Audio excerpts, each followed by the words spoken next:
Hi, Randy Crabtree here. We are recording live at the Bridging the Gap Conference 2025 in Denver, Colorado. Day two, afternoon of day two, and I am sitting with Nancy McClelland. Nancy, thanks for sitting down and having this discussion. Thank you so much for inviting me to be here, not just at the conference, but at this table. Well, this is an amazing honor for me to be able to sit here with you at this Oh. table right now.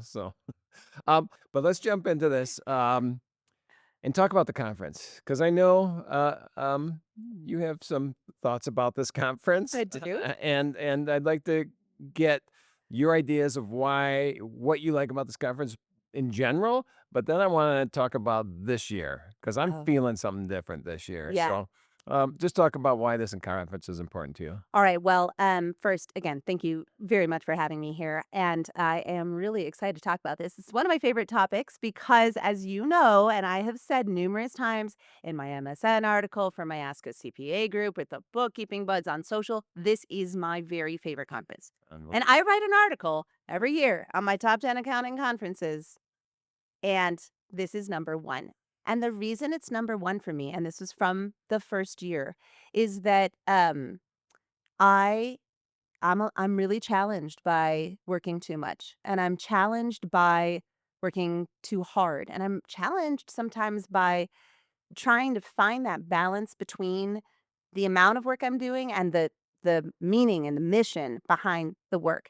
And when I came to Bridging the Gap the first time, I didn't know what to expect.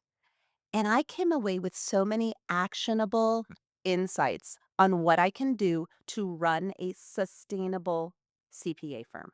And we put them immediately into not all of the things that I learned because there is too much, but one piece at a time, we just started implementing them. And my firm, I can honestly say, I don't think I've ever said this to you before. My firm is honestly substantially healthier than it was when I came to the first Bridging the Gap, and in no small part because of this conference. Wow, that's amazing, and that is one of the reasons we started this conference, because we saw there was different ways to run a practice, and we saw there was different ways to take care of yourself Mhm. as well as your practice, and to hear that that's been implemented, because I'm always afraid that people leave here and like, yeah, that was great information, and then they forget about it, and then they come back next year and think, "That was great That is a information." challenge. I mean, I think that's a challenge at any Yep. conference. It's very hard to find that time. You've got a lot of enthusiasm, you've got a lot of emotion, there's a lot of feel good, Mhm. especially at Bridging the Gap. There's a lot of feel good. I mean,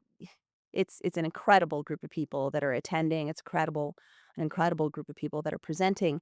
But then, you got to get back home and you got to find the time to implement those things. So many of the things that I learned at Bridging the Gap in the first 2 years, and now, halfway through this third year, were things that actually they weren't even that hard to implement. I just had never.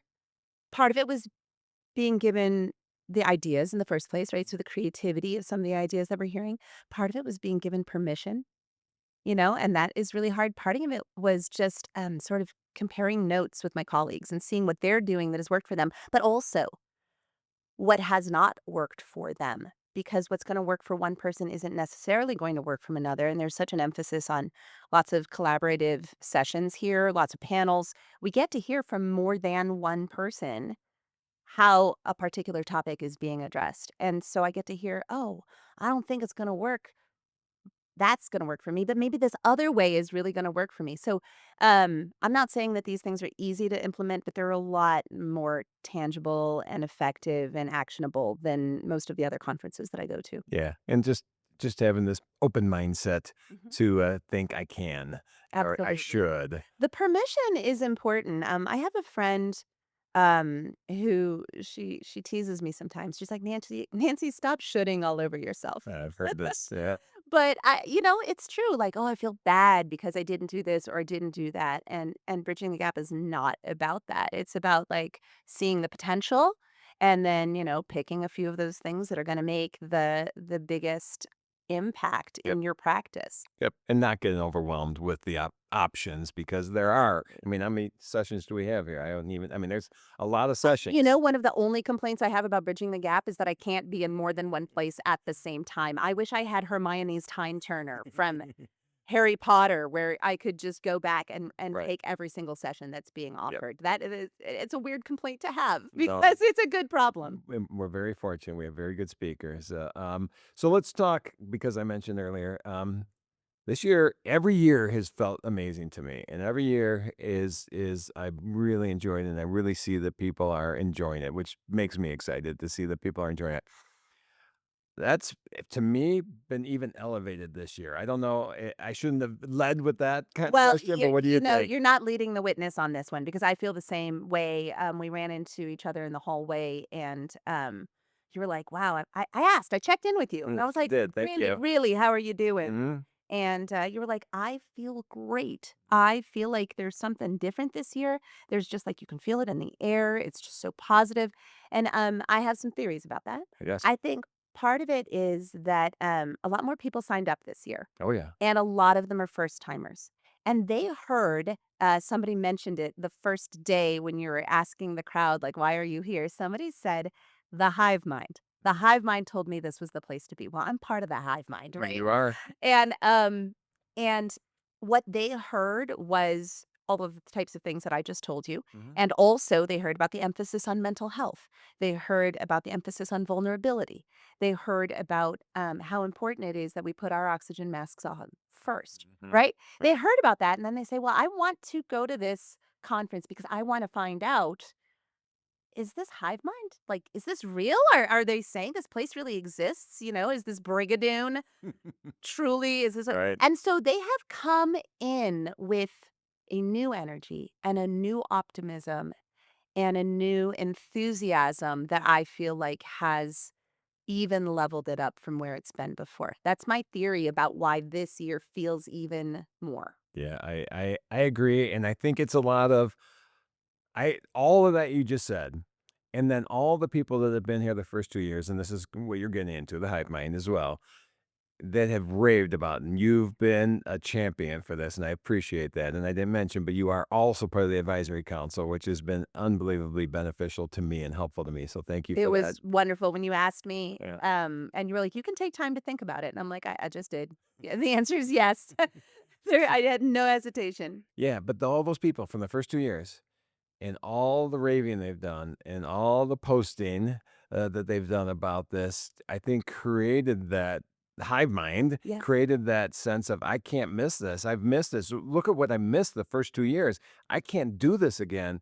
And they're coming with this energy of anticipation and expectation, and I'm gonna meet new people that is just I walk through the house and I just feel a new energy, and it was great the first 2 years, and it's just even elevated this year. So, it's just been I think you and I are on the same page of where we're going. Absolutely, and I wanna add to that, Yes. I feel like sometimes it takes people some warming up at a conference before they get to the point where they feel like they have something to contribute, Yeah. because one of the wonderful things about being at conferences in general, but I'm gonna say Bridging the Gap in particular, is that it's not just about being talked to, Mhm. right? It's not just like the speaker is going to talk to me and I'm going to take notes and then I'm going to go back home and implement it. There's a lot of brainstorming, there's a lot of bringing fresh ideas, there's a lot of sharing what our pain points and what our challenges are Mhm. with each other, which, of course, as you know, I feel like vulnerability is definitely a strength. And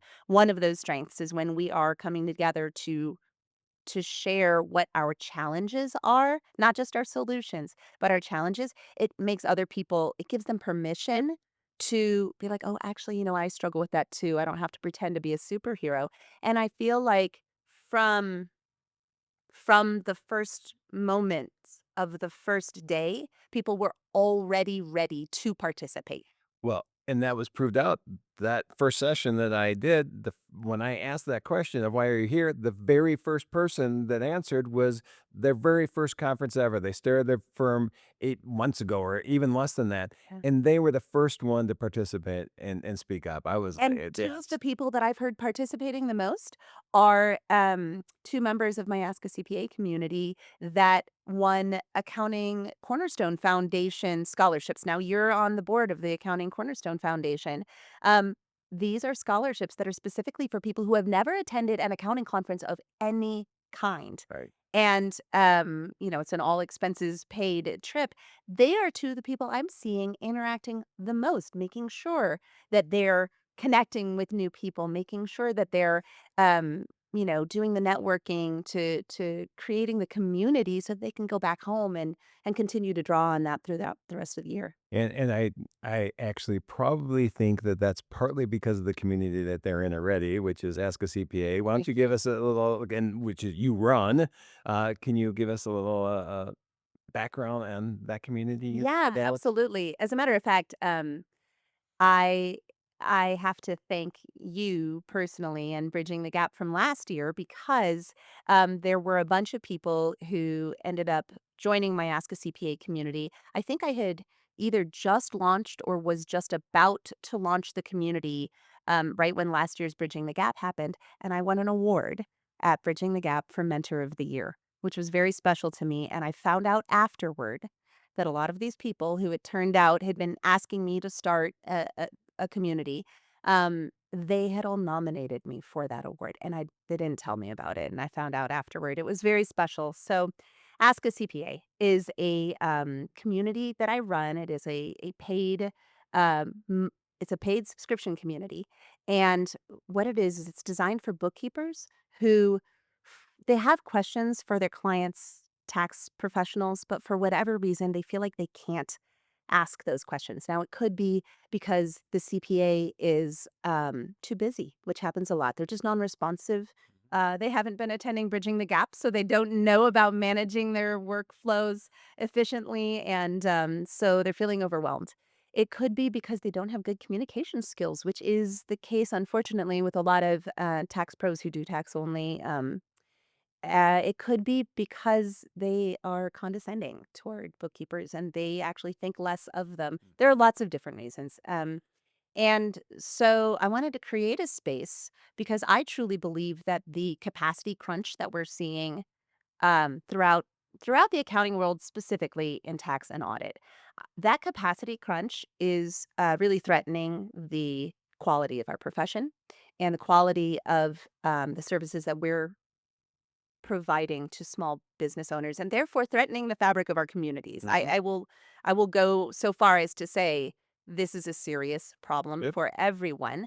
Um, they tax preparers, they can't be cleaning up the books during tax season. So they should want to collaborate with these bookkeepers and answer their questions and figure out ways that they can be more efficient, figure out ways that they can be on the same page and not performing some of the same duties. And so my bookkeepers in this amazing group, they ask their questions. I answer their questions both in our circle community and twice a month on recorded calls. And then we parse each of those questions out and make them all searchable.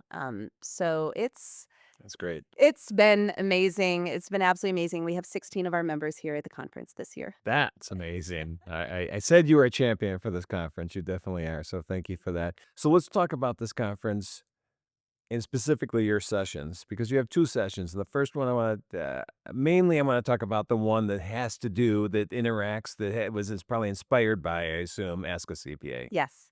So that one is called Effective Collaboration Between Bookkeepers and Tax Pros. So very directly related to Ask a CPA. Now, on Ask a CPA, I get to talk to the bookkeepers side of things, right? Hmm. I get to hear their questions. I get to hear their complaints. At Tax Twitter Retreat, I last year I got to talk to the tax pros and to find out what are their frustrations, and what do they want bookkeepers to know that they feel like bookkeepers don't know? What are their horror stories? And so I was like, "You know what? I'm gonna bring those together because at Bridging the Gap, I can get both of those sets of people Yeah. in the same room." Yeah. And so, yeah, we're gonna talk about why we should bother. Um, Spoiler alert, one of the reasons is that the other person that you're working with is a human too. And life is just better when we remember that we're working with other human beings. But there are a lot of more, work centric reasons for this collaboration to exist. And we talked about the capacity crunch. Um, and so I'm excited because I'm going to be able to talk about why this is important. I'm going to be talking about how we do it. And then I'm going to bring up a couple of special guests from the audience who are going to tell us about some of their personal experiences. So I'm pretty excited about it. And then the other session was one that I did earlier today, which was so much fun. I don't know that I've ever had more fun Really? putting on a session. Nice. It was on taking reasonable compensation for S corps. So pretty technical topic, but it was about taking that and making it not only an audit risk where we're protecting our clients, but how to turn that into an advisory win, which is in keeping with this bridging the gap theme of how do we increase the amount of revenue that we are generating from our existing clients, not just churn and burn and getting new clients and moving on to the next one, but looking at our existing clients, showing them that we care about them and that we're taking care about them. And at the same time, protecting ourselves from preparer penalties Oh, yeah. and increasing our revenue. That was with Alnisha Jones and Don Brolin, and we had a blast. It was Uh, so good. I'm sure you did. I was able to step in for a few minutes, and I could tell you definitely were having a blast. Um, so I want to wrap up. I want to thank you, and I want to thank you for multiple things. I want to thank you for sitting down with me today. I want to thank you for being on the advisory council.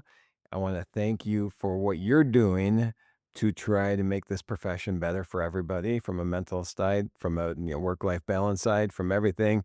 And the sessions that you did today and the sessions you're doing tomorrow are really leaning into that. So thank you so much for Can being I part of thank this. you also because I have one thing that we haven't mentioned that I really want to thank um, TriMerit and Bridging the Gap and the Unique CPA podcast for, which was you were the person who helped question Telka, and I launched the She Counts podcast, which is the Real Talk podcast for women in accounting. Back in April, you were our launch interview. It was absolutely wonderful. You've been an ally and an advocate, and we are so lucky to have you. And we are going to be doing a live recording with audience Q&A of the She Counts podcast right after the conference ends on the last day. Thanks to the generosity of TriMerit and Bridging the Gap. And we are dedicating the episode to y'all to thank you. We're actually going to be launching our second season with that episode. So thank you very much. Well, thank you. And actually, we ended up adding that to the agenda, so Yes. all the everybody attending can see that we're doing that. Thank you. Even though we ended at 12:10, we start again at 12:30, and we go with the She Counts podcast. So yes, Really no, excited about it. we're And not that missing Erin our. Bohan is actually going to be moderating that, and I met Erin last year at Bridging the Gap, and she is also a member of Ask a CPA. So there these all Full these circle. roads are you Exactly. really are bridging the gap quite Yeah. literally between human beings as Yeah. well. So thank you. Well, thanks again for being here.